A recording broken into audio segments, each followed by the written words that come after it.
দর্শক, আগামী নির্বাচনে আওয়ামী লীগকে যদি অংশগ্রহণ করতে দেয়া হয় তাহলে আওয়ামী লীগ কি দারুণ ফলাফল করবে? আওয়ামী লীগ যত ভোট পাবে বাকি দলগুলো সবাই মিলেও কি তেমন ভোট পাবে না? এরকম আলোচনা চলছে। আবার আওয়ামী লীগকে বাদ দিয়ে নির্বাচন করতে গেলে সেটা ভয়াবহ রকমের পরিণতির দিকে যাবে দেশ, সেই আলোচনাও চলছে। বিএনপি নেত্রী রুমিন ফারহানা আওয়ামী লীগের ভোটে অংশগ্রহণ করতে দেয়া উচিত কি উচিত না সেই ব্যাপারে একটা টক শোতে এই কথাগুলো বলেছেন। সাথে মাহমুদুর রহমান মান্না, যিনি একসময় আওয়ামী লীগ করতেন, নাগরিক ঐক্যের চেয়ারম্যান, তিনি আওয়ামী লীগ সম্পর্কে বেশ ভয়ঙ্কর একটা মন্তব্য করে বসেছেন। তাদের মন্তব্যের প্রেক্ষিতে এটা ধরে নেওয়াই যায় যে রাজনৈতিক দলগুলোর মধ্যে এক ধরনের ভয় কাজ করছে আওয়ামী লীগকে আগামী নির্বাচনে অংশগ্রহণ করতে দেয়া না দেয়ার এই ব্যাপারটাতে। আবার বিএনপির ভয় কাজ করছে যদি আওয়ামী লীগকে বাদ দিয়ে নির্বাচন করা হয় তাহলে সেই নির্বাচন গ্রহণযোগ্য হবে কিনা, বিএনপি সরকার গঠন করলে সেই সরকার বিতর্কিত হবে কিনা আন্তর্জাতিক মহলে। এরকম শঙ্কার মধ্যে দিন কাটছে তখন সরকার আওয়ামী লীগকে ছাড়াই নির্বাচনের দিকে যাচ্ছে তেমনটাই মনে হতে পারে। কার্যত কি হচ্ছে সে আলোচনা করবে এই ভিডিওতে। থাকবেন পলিটিক্স টিভির নিয়মিত আয়োজনে।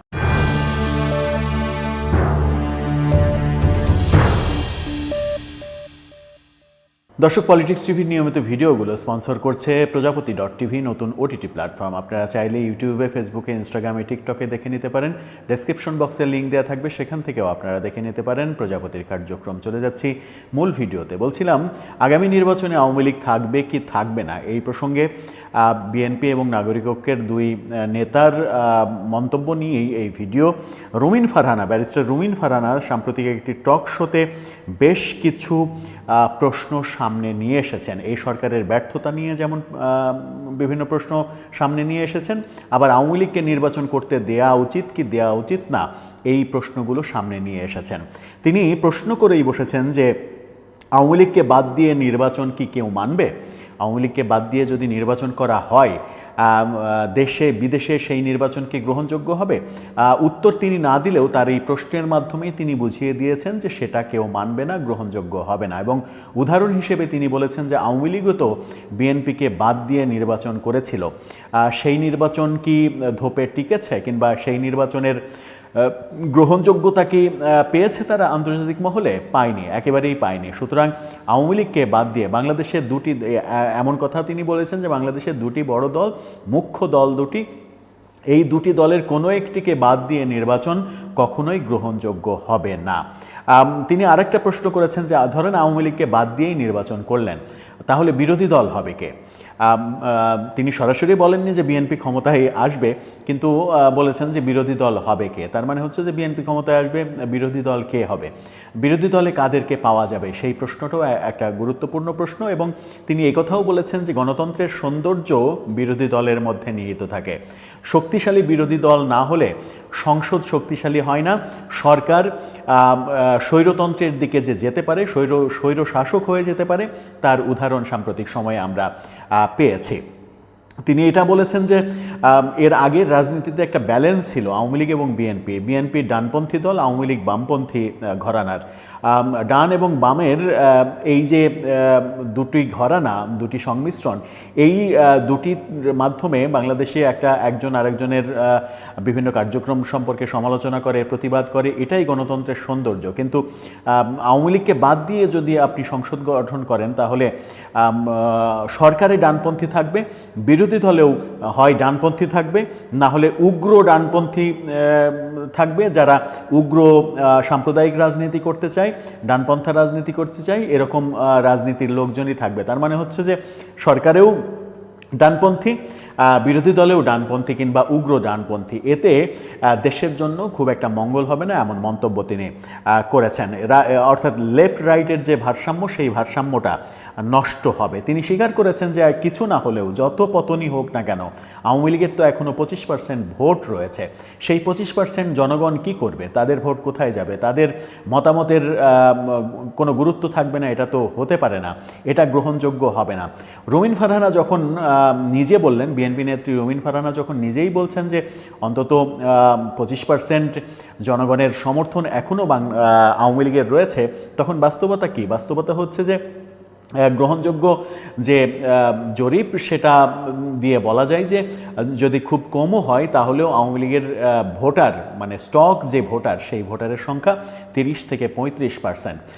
অনেকে 40, 42, 40, 41 এমনটাও বলেন, কিন্তু আওয়ামী লীগের পতনের ফলে যেহেতু তাদের জনপ্রিয়তায় ধস নেমেছে সেহেতু ধরে নেওয়া যায় সেটা 30 থেকে 35% হবে। এই 30 থেকে 35% জনগণের মতামতকে উপেক্ষা করে যে কোনো রাজনৈতিক সিদ্ধান্ত সেটা দেশের জন্য এবং রাজনীতির জন্য বুমেরাং হবে। যদিও বিভিন্ন জন আওয়ামী লীগের বিরোধীরা অনেক সময় অনেক কথা বলেন, আওয়ামী লীগের জনপ্রিয়তা নেই, আবার আওয়ামী লীগের যিনি সাধারণ সম্পাদক হিসেবে এখনও দাবি করছেন সেই ওবায়দুল কাদের সম্প্রতি একটি ভিডিও ভাইরাল হয়েছে, যেটা নিয়ে আমরা কোনো কন্টেন্ট বানাইনি, কোনো ভিডিও করিনি। সেখানে তাকে বলতে শোনা গেছে যে আওয়ামী লীগের এখনও কমপক্ষে ছেড়ে দিলেও ফেলে দিলেও 50% ভোট রয়েছে। তিনি 50% দাবি করেছেন।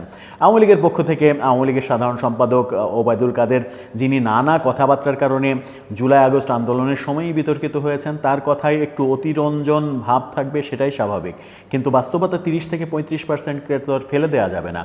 সেই সংখ্যা, বিরাট সংখ্যাকে অবহেলা করে তাদেরকে বাদ দিয়ে, যেটা বিএনপির ক্ষেত্রেও 30-35% সমর্থন থাকা দলকে, বিএনপিকে বাদ দিয়ে আওয়ামী লীগ ভোট করেছে 14 এবং 24-এ, সেটা তাদের জন্য বুমেরাং হয়েছে। সেই যে ইতিহাস, সেই ইতিহাস এত দ্রুত যদি সরকার ভুলে যায় তাহলে সেটা সরকারের জন্য এবং পরবর্তীতে যারা সরকার আসবে তাদের জন্য সেটা ক্ষতির কারণ হবে। সাম্প্রতিক সময়ের মব, যে আমরা নাপিত পিতা পুত্রকে ধর্ম অবমাননার দায়ে পুলিশে দেয়া, সেই মব সমাজকে অস্থির করছে এবং সেই নাপিত পিতা পুত্রকে পুলিশে দেয়া, সেই পুলিশে দেওয়ার পরিপ্রেক্ষিতে পুলিশ অফিসারের যে ভাষ্য যে আপনাদের চাইতে বেশি রক্তক্ষরণ আমার হচ্ছে, আপনাদের চাইতে বেশি চোখের পানি আমার পড়ছে, এটা শোনার পর থেকে, এই ঘটনা শোনার পর থেকে, অর্থাৎ ওই স্থানীয় ওসি যে ধরনের উগ্র সাম্প্রদায়িক কথাবার্তা বলেছেন সেটারও তিনি সমালোচনা করেছেন যে এভাবে সরকার চলতে পারে না, এভাবে চললে মব যারা সৃষ্টি করছে তারা উৎসাহিত হবে, এটা থামানো যাবে না। বিএনপি নেতারাও মব করছেন, এই প্রসঙ্গে তিনি বলেছেন যে হ্যাঁ, বিএনপি নেতারা মব করতেই পারে, বিএনপি নেতা কর্মীরা মব করতে পারে, কিন্তু সেটা ঠেকানোর জন্য তো পুলিশ আছে, প্রশাসন আছে, আইন আছে, সেইভাবে তাদেরকে বিচার করতে হবে, ব্যবস্থা নিতে হবে। আপনি যদি ব্যবস্থা না নেন, বিএনপি খুব বেশি হলে কি করতে পারে? এরকম অভিযোগ আসলে বিএনপি তাকে দল থেকে বহিষ্কার করতে পারে, বিএনপি তো তার বিচার করতে পারে না। বিচারের ব্যবস্থা পুলিশকে এবং আদালতকে করতে হবে, সেটা তো হচ্ছে না। সরকার তো মবকে উৎসাহিত করছে, মবের বিরুদ্ধে দৃষ্টান্তমূলক কোনো কর্মসূচি নিচ্ছে না, এরকম মন্তব্য করেছেন। এবং এটাও সংখ্যানুপাতিক নির্বাচনের প্রসঙ্গ, যেটা মাহমুদুর রহমান মান্নাও মন্তব্য করেছেন এই বিষয়ে।